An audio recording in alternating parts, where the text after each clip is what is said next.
This is Radiant Voices Media. Hey everyone, Jordan here. If you're like me, always pushing for that next level in training, recovery, and overall wellness, then you know the right fuel makes all the difference. That's why I'm excited to share my go-to for clean, powerful nutrition, Tropika. Tropika's range of certified organic supplements is packed with high-quality ingredients designed to fuel your body and elevate your performance. Whether you need a protein boost post-workout, an energy kick to get you through the day, or gut-loving superfoods to keep you feeling your best, Tropika has you covered. I personally love their lean protein because it helps my recovery without the heavy bloating feeling I get from these other proteins that I've had in the past. Plus, everything is free from artificial nasties, so I know exactly what I'm putting in my body. If you're ready to take your health and performance to the next level, check out Tropika today at tropika.com.au. And because I love hooking up all of my listeners, use code JORDSDAY10 for a special discount at checkout. That's JORDZDAY10 at checkout for a special discount. Fuel your body and power your life. Tropika has your back. Thanks, you all.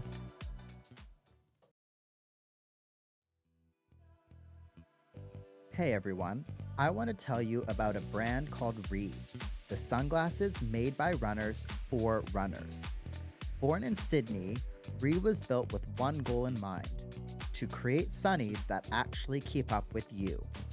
Whether you're hitting a sunrise tempo session or grinding through a weekend-long run, Re delivers crystal clear lens tech, lightweight frames, and durability that doesn't quit, no matter how many times you sweat through them or stuff them in your bag. They offer a range of lens shades and technology to suit all conditions. From bright road races to shaded trails, there's no slipping, no bouncing, just solid performance and style. So if you're tired of sunglasses that can't go the distance, it's time to rethink your eyewear. Check them out at reyourrun.com.au and use code Jordan10 for a little something off your first pair. That's code Jordan10 to save yourself 10% off your first pair. Hey everybody, and welcome to another episode. In today's episode, I am joined by David Woods. David was diagnosed with Spinocerebellar Ataxia, which is a rare neurological condition that affects movement and coordination. In today's episode, we discuss David's diagnosis, his journey with running, and the importance of the running community for David. We chat about his optimism, his resilience, and why he is running. We also chat about running as a gift, which is running for a greater purpose, and we chat about all David's races and what he is running for. This episode is another amazing one, jam-packed with some great things. Be sure to tune on in, and let's get started. This is your permission slip to speak your truth, own your story, and laugh through the chaos. Welcome to the Transparently Jordan podcast.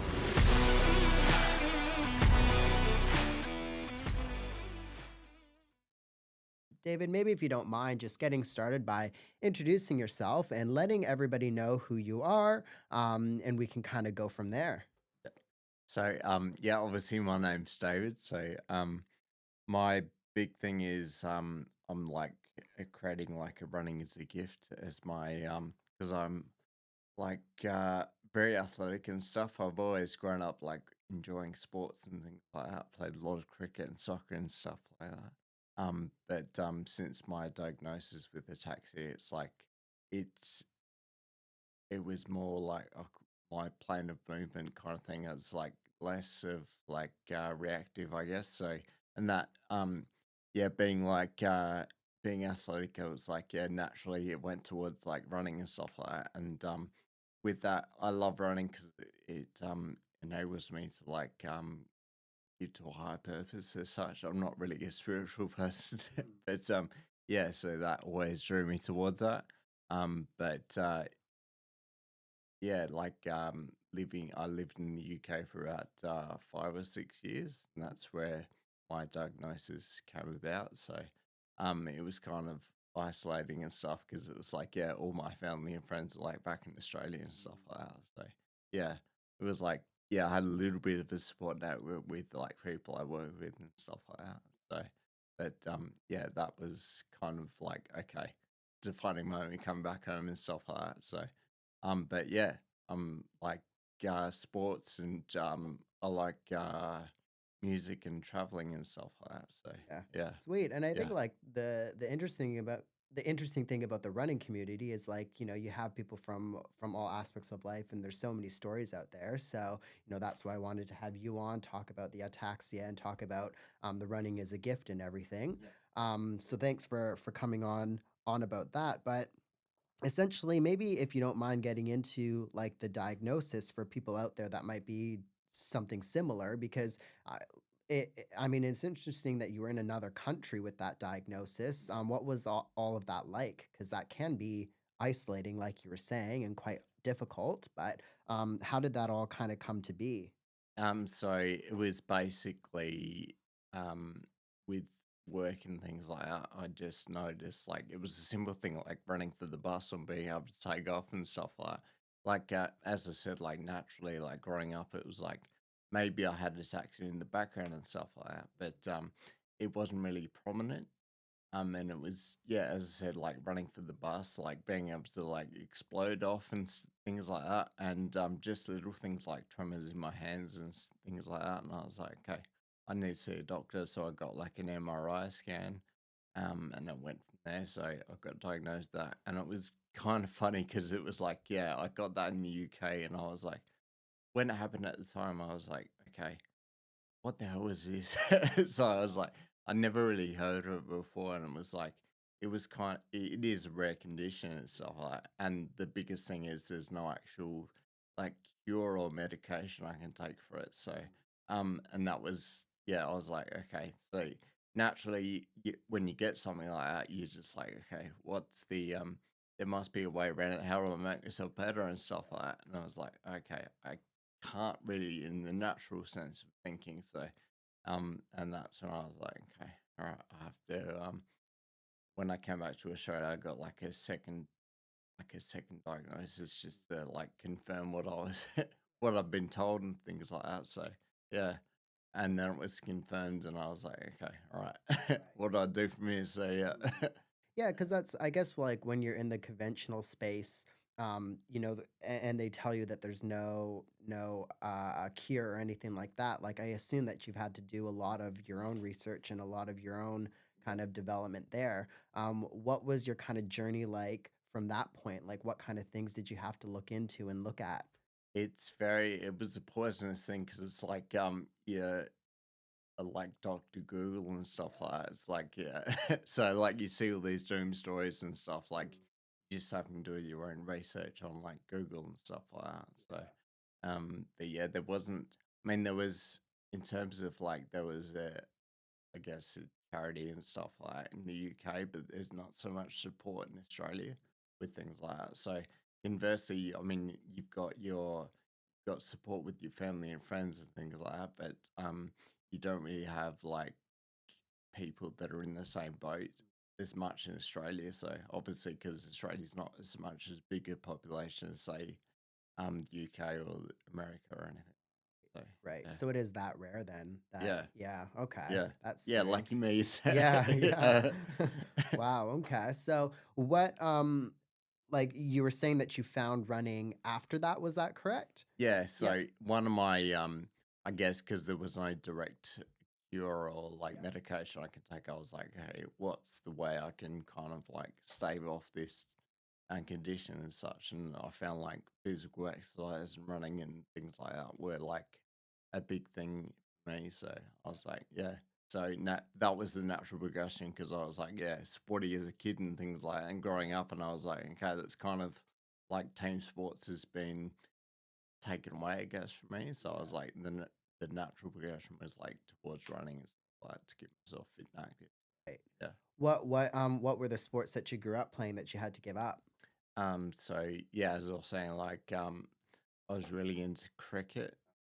So I played a lot of cricket, like in high school, and I played like district as well. So I wasn't like in a, never destined to play for Australia or anything like that. So yeah, um, but yeah, so most of my, yeah, pretty much all my Saturday was taken up by like, traveling around, playing cricket and things like that. And then in the winter, I was like playing soccer as well. So yeah, to a lesser extent, it was like not all day, but it was like, yeah, playing for school in the mornings.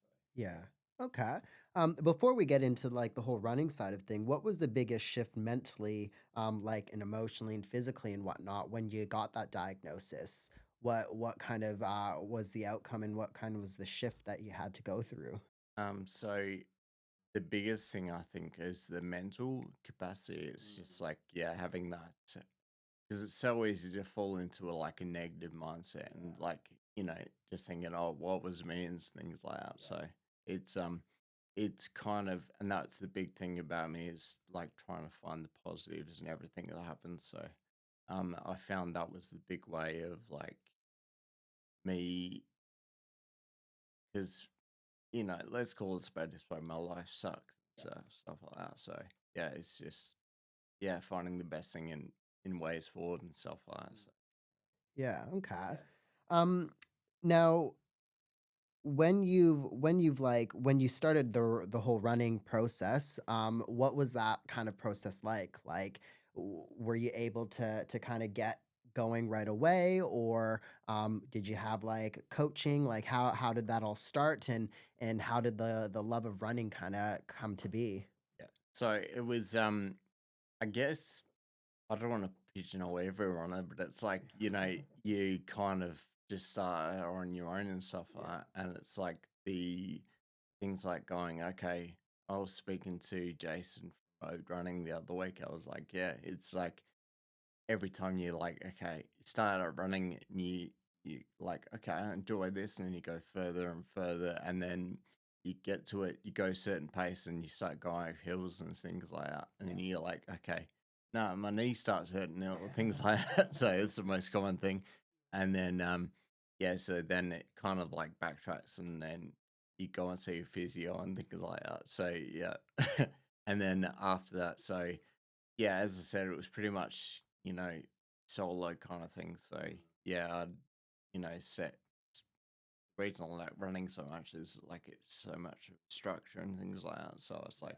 okay, this kind of run like an interval session or like a easy run or a longer run and things like that. So you've got your certain stages each week and stuff like that. But yeah, as I said, like in terms of coaching, it was basically, a piece of paper of the there's so many like online things that you can, yeah, it's, but the thing with that, it's so much, there's no flexibility with that kind of thing. So yeah, it's kind of, it's very rigid in that sense. So yeah.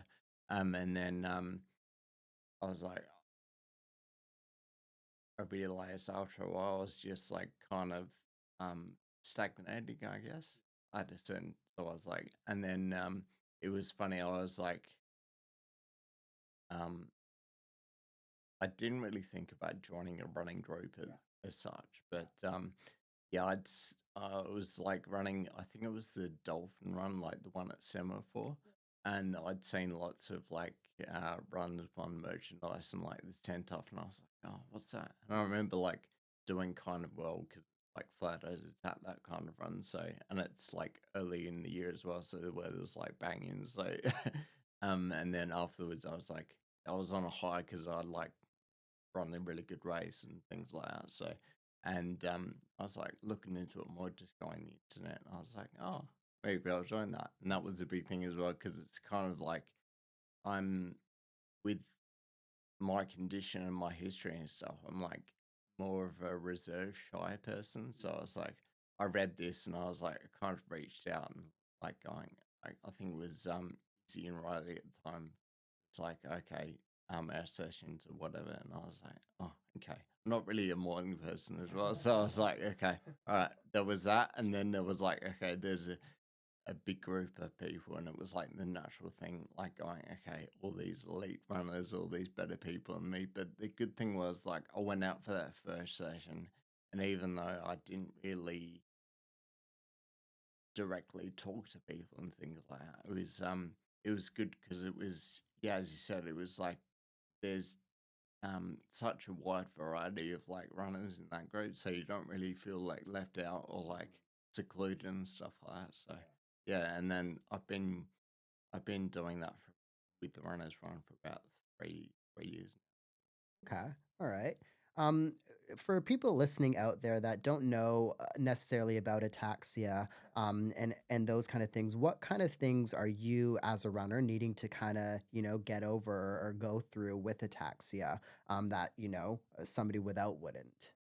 So it's yeah, it's obviously physical and stuff like that. So as I was saying, like in terms of my gait and plan of movement, it's not all there, and it's like even simple things like going for a walk or like stepping over a thing on the sidewalk, or like there's puddles on the floor and stuff like that. Like it takes looking at my stats and stuff like that. It's like I burns through so many calories because I'm always going to be on, always thinking where I'm going to go and stuff like that. So, um, yeah, so I burn through heaps of calories and stuff like that. Those things like recover, or like really focus on recovery and like getting adequate sleep and like building structures around that, and um, yeah, eating properly and things like that. So, and drinking properly, and yeah, so yeah, I mean, because yeah, as I said, it was like when you're younger, you don't really think about these things. You're just like, okay, you bounce. The body's incredible because you can just bounce back from anything. So yeah, and then it's like when you're younger, you just do this, yeah, you like junk food or drink beer and stuff like that, and it's like your body just comes out like that. And then it's like these days, it's like even with like coffee or other stimulants and stuff like that, you like, okay, that has an effect on the way I'm going and stuff like Hmm. that. Okay. Yeah. What kind of what's been your main, like, your main goals and your main achievements with running so far over the last 3 years? So my main thing is because of my physical thing, it's like I'm very heavily dominant on my like one side of my body. So it's like I can run like 10K events, no problems. And obviously problem, but I can get through that and then get to the end of it. But it's like bigger distances like half marathons and stuff like that. Like, okay, I can say 10Ks, I can do it in like 55 minutes. But yeah, like doing a half marathon, like double the distance and stuff like that. It's yeah, my best in that is like 2 hours 45. Like, so there's a massive jump between that. So I go from like being able to do 10Ks like running and stuff to doing a half marathon where it's like more of a walk run to get me through that. And I think even though it was very hard, it was like my biggest achievement was doing the San Francisco half marathon like 2 years ago. Yeah, yeah, no, 1.5 year, 1 year ago. So yeah, just like I say, yeah, it was yeah, that was yeah, because it was great because it combined like as I said before, I love like traveling and stuff. And so it combined my love of traveling with my love of exercise. So it was like, yeah, combining the two things. It was like, yeah, it was awesome. So San Francisco, you did. How was the event in general? Tell me a bit about it. Was it flat, and how was all of that? Um, no, it wasn't flat at all. San Francisco is known for like it's very hilly. So yeah, yeah. So it was very much like strategy and stuff like making sure, okay, there's no way I can like see, like going up hills is okay for me, but like coming down is a lot harder and stuff. So I'm like, okay, so I did it in 3K increments. So I was like looking at parts of the map and stuff and going, okay, this is my 3Ks where I can like run or whatever. And then this is the bit that goes, the decline and stuff. So yeah, things like going, um, yeah, walking, targeting for walking and stuff like that. But in terms of the course, it was because the marathon is like it's a circle around the San Francisco. So, um, and obviously the half is split into two halves. So the first half is probably more scenic, I guess, because you go like across the Golden Gate Bridge and like through the trails and stuff like that on that side of San Francisco. Um, so but the elevation gain is significantly more, and the cutoff time is like a lot less because it's obviously involved with like the Golden Gate Bridge is a massive like tourist attraction and stuff like that. So to like cut that off, it's like it must, yeah, they must. San Francisco must go to a stringent like getting permits and stuff like that to do that. So yeah, and I was like, okay,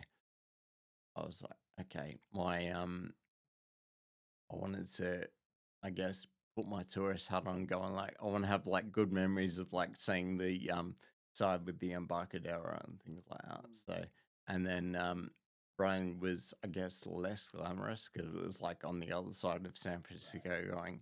So, yeah, but it was still awesome. So yeah, it still got to go through the park, Golden Gate Bridge Park and stuff like that, and down through like past the baseball stadium and things like that. So yeah, it was still yeah, nice and very hilly as well. So yeah. Yeah. Yeah. And what's your nutrition like leading up to an event like that versus during it? So it's leading up to it, it's very much um like carbohydrates and things like that. So big into rice and pasta and things like that. And I guess part of my condition is like I'm not very adept to like spicy foods or anything like that. So it's quite a boring diet and stuff like that. So and in terms of like during it, I mean, I carry gels and things like that to like sustain me, but it's like I don't really have them on a consistent basis because again, part of it is like um needing to go to the toilet and things like that. So it's like, okay, all right, it's kind of like detrimental because it's like I want to do this, but I don't want to Yeah. waste my time lining up for toilets Yeah. and stuff like that. So um yeah, and then I guess with like say like water station or aid stations, it's like I can't like run through them and grab a drink and stuff like that. Kind of like have to stop, compose myself, and so yeah, yeah. So I guess you've already alluded to a few things, but what other things have you had to adapt to when it comes to like training and right and racing, etc. With the diagnosis? Um, so I mean, yeah, as this was saying, like I'm very like dominant on one side of the body, so it's like about doing, I guess, strength and stretching exercises, like to try and like I guess balance myself out and things like that. So come race day or whatnot, I'm in the best shape possible, and yeah, it's very much focused on recovery and pacing and things like that. So just yeah, just trying to get all my ducks in a row and like things like that. So yeah, Yeah, okay. So yeah, then I guess I'm interested to maybe if you don't mind breaking down like what your training plan looks like when it comes to your runs, your strength, recovery and all of that. yep, What kind of things are you having to focus or how many strength sessions, etc. How many of this and that are you kind of getting up to in a week? yeah. So I do yeah. So sorry to go back. I have a coach through Runners One as well, so it kind of writes on my program Tom. So he does that, and so I run about 3 or 4 times a week. So yeah, the runners one session is 2 times a week. So it's the main interval session, and I try and do an easy run on like a say a Thursday, and a longer run on a Sunday as well. And then with that, I do like go to a boxing gym because it's great for like strength, and it's also good mentally as well. So like trying to piece everything together. So um, but I go there about 3 times a week. And then I do like Pilates as well, but it's very, it's very, it's not like I was talking to someone the other day. It's not like KX Pilates. It's not very intense or anything like that. So it's still like I still get the most out of it, but it's not like I'm out there going like, oh, so yeah, I do that 2 times a week, and then I try to like if I run or if I go to the boxing gym or whatever, I use a program called Dynamic Runner and just do like the reason I like that because there's like a set of stretches that goes for like 20 minutes or whatever, and like it guides you step by step. So yeah, I trying to do that.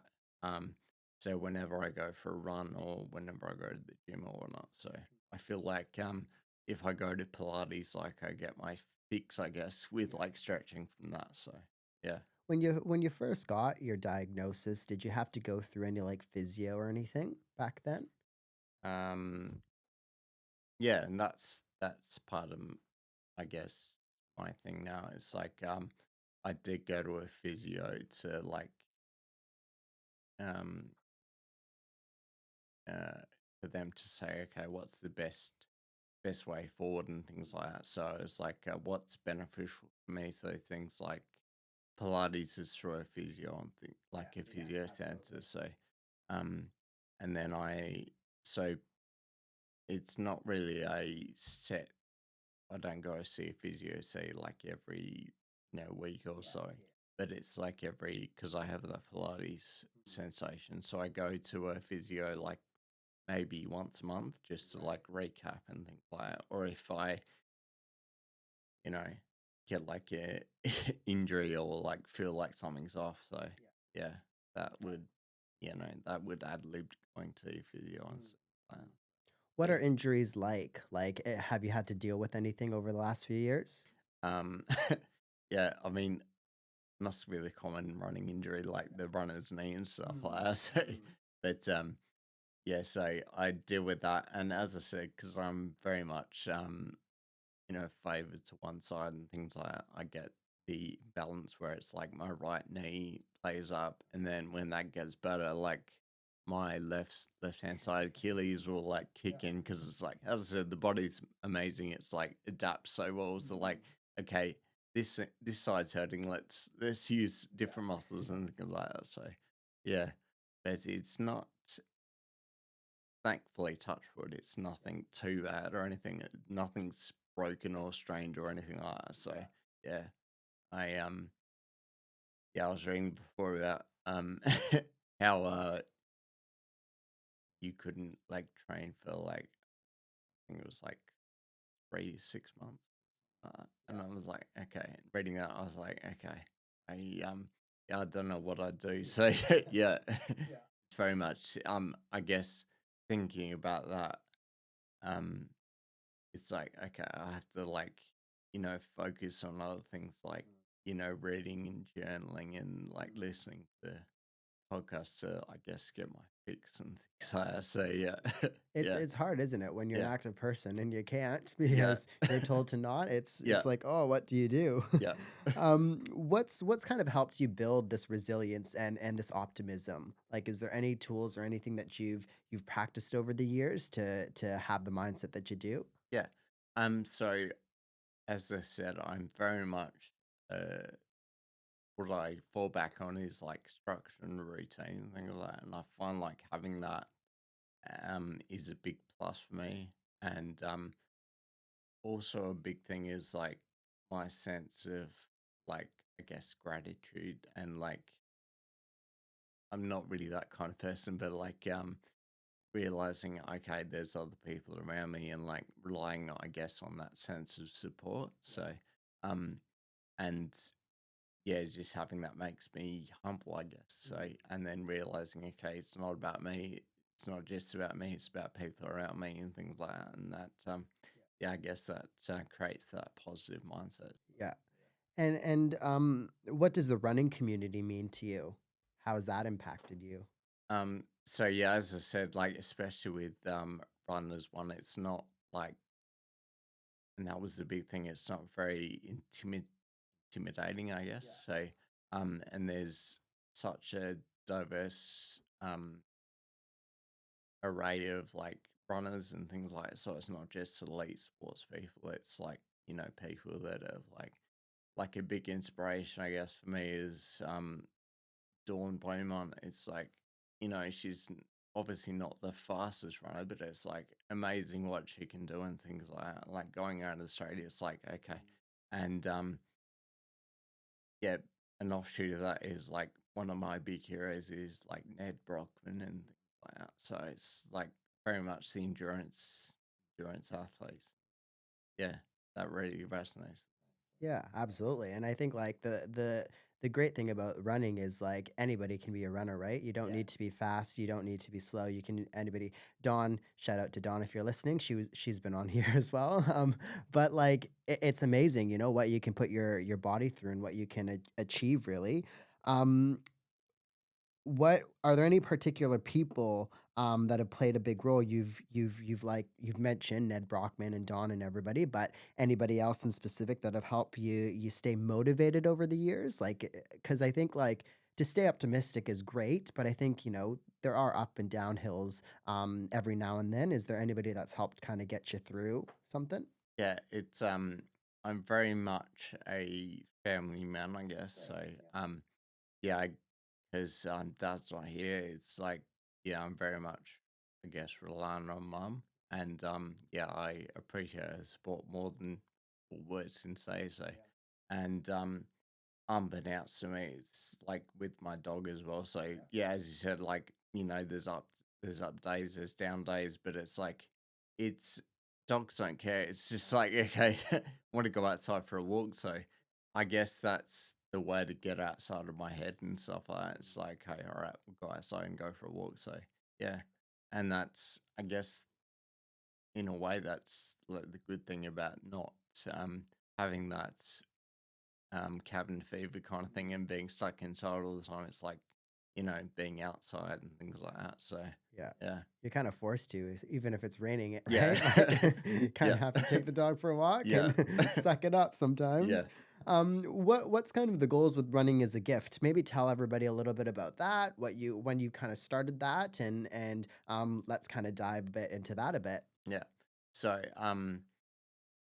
the whole reason I started that was, as I said, like I always in the reason I like running is because it enables me to run for a higher purpose or not for myself and things like that.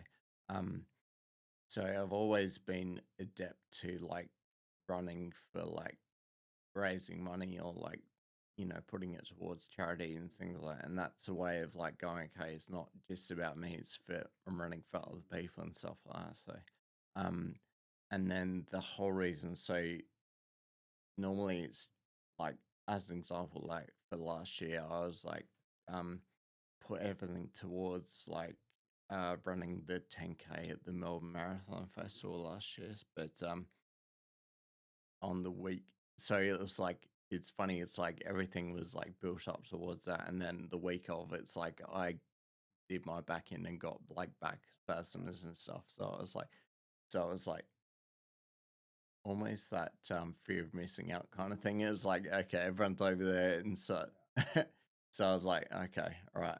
I got on the plane and like still managed to do the 5K event. So, but yeah, but yeah, that kind of made me realize it was like, okay, everything's geared up towards one event. So, um, I need to. I thought, okay, let's spread the word, I guess. So, and then that's why I was like, okay, so this year I'll dedicate not just one event of, you know, what however many events it is this year. So yeah, and so sorry, running as a gift like came about because of um something Brett mentioned and put when Bailey passed away. It was like created that scholarship fund and for the legacy of like of how running is a gift, and that made me thought, okay, um, that was a good like catchphrase I wanted to use, but it was like running is a gift because it's not just about physical exercise. It's about all the things that resonate with me about like structure and, that sense of routine, like the importance of like, recovery, pacing, and all that kind of thing. So, yeah, I was like, it's not just one facet, it's so many facets. And I wanted to a use that phrase because I was like, yeah, it is a gift. What events over the next 6 months are you planning? So it's generally about one a month. Um, and so the next one is the Hill Stanley one, the South Australian Roadrunners event, and then after that I'm doing the 10K, that one, and then in August it's the Barossa Marathon Festival, but doing the 5K event in there, and then September, so City to Bay, and then in October, I love going to Melbourne, so the Melbourne Marathon Festival is like going to that. So far away, isn't it? Like a 50-minute plane ride, but yeah.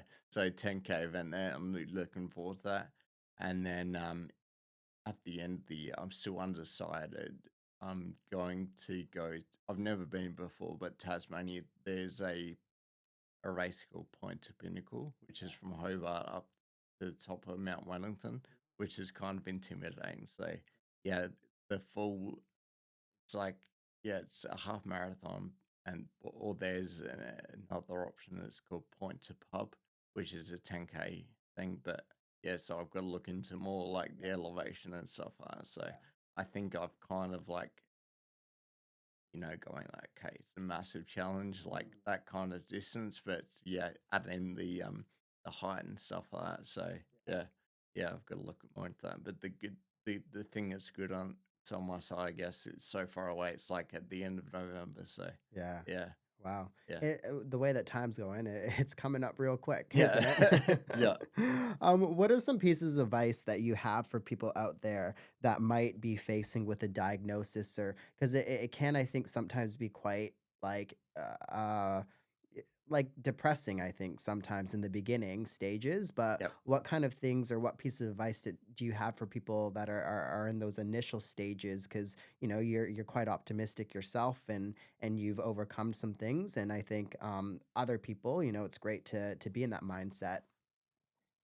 So it's I'm not gonna lie, like when I first got diagnosed and stuff, yeah, I would have been one of those depressed people and like going, okay, what's the pathway forward, I guess. But Mm, I mean, I guess in that moment there's two options. You can either stay like in the cabin fever kind of thing in depressed state, mm, or you can go, okay, how do I kind of combat this disease?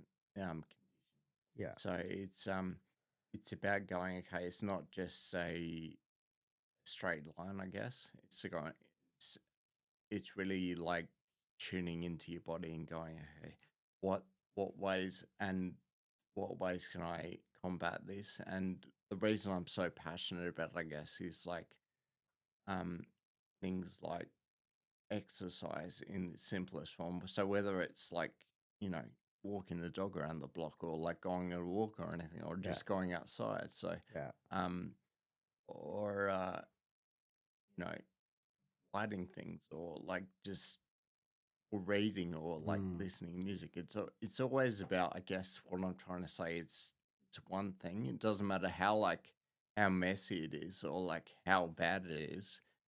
Um, it's just about making a start and mm, like yeah, and deciding for yourself. Okay, there's two ways to go about this. I can be sad about this, but like what's that gonna do? So yeah. and then the other way is just like, okay, I'm gonna make the best of a bad situation. Yeah. So Yeah. yeah. Absolutely. And where can people follow like running as a gift and everything? Maybe if you don't mind plugging all of those in.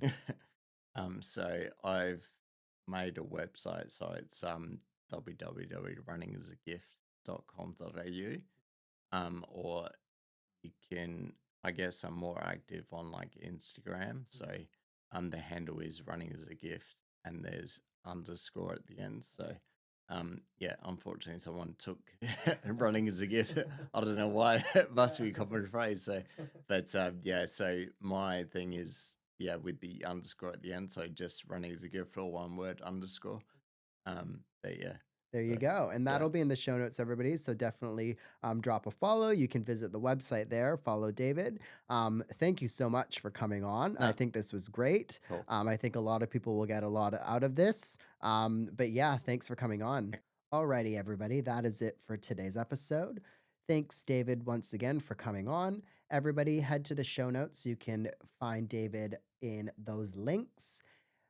Thank you all for joining. I will talk to you all in the next episode.